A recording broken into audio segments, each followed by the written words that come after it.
एक छोटे से गांव में आयशा नामी एक मासूम लड़की अपने वालिद के साथ रहती थी। उसकी माँ का इंतकाल बचपन में हो चुका था, इसलिए बाप ने दूसरी शादी कर ली थी। शुरू में सब कुछ ठीक था, लेकिन वक्त के साथ साथ आयशा की सौतेली माँ बदलने लगी।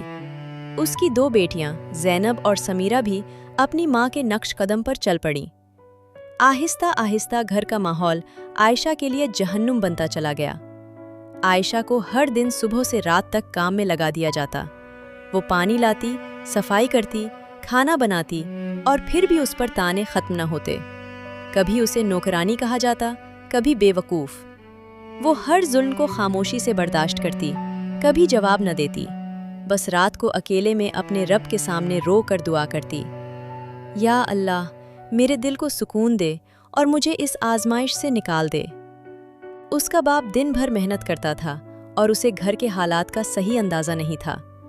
आयशा की सौतीली माँ उसे हमेशा यही कहती कि वो झूठ बोलती है और ड्रामा करती है।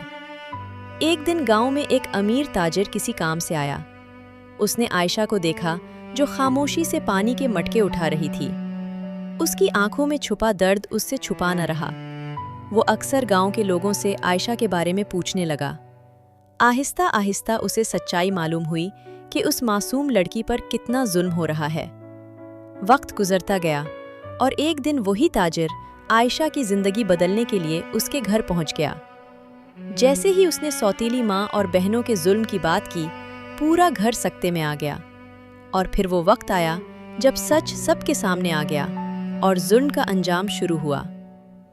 आयशा की जिंदगी में एक नया बाब खुलने वाला था, एक ऐसा बाब जिसमें आंसू कम और सुकून ज्यादा था। इधर सौतीली माँ और उसकी बेटियों का गुरूर भी आहिस्ता आहिस्ता खत्म होने लगा।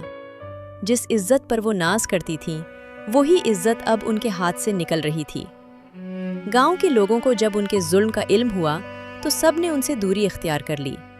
कोई उनसे बात करना पसंद नहीं करता था, ना ही कोई उन पर एतमाद करता था।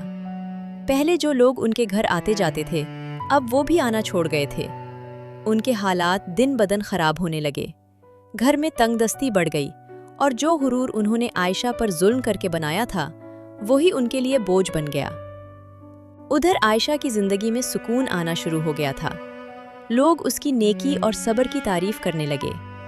वही लोग जो कभी खामोश थे, अब उसके हक में बोलने लगे थे।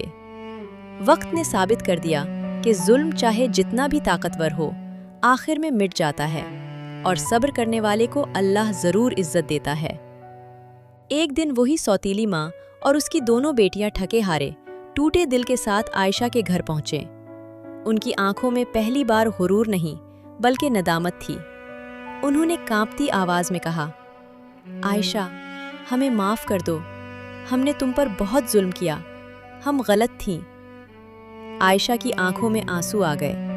कुछ लम्हे खामोशी रही, फिर उसने नरमी से कहा, मैंने तुम्हें पहले ही माफ़ कर दिया था, क्योंकि मैंने अपना मामला अल्लाह के सुपुर्द कर दिया था।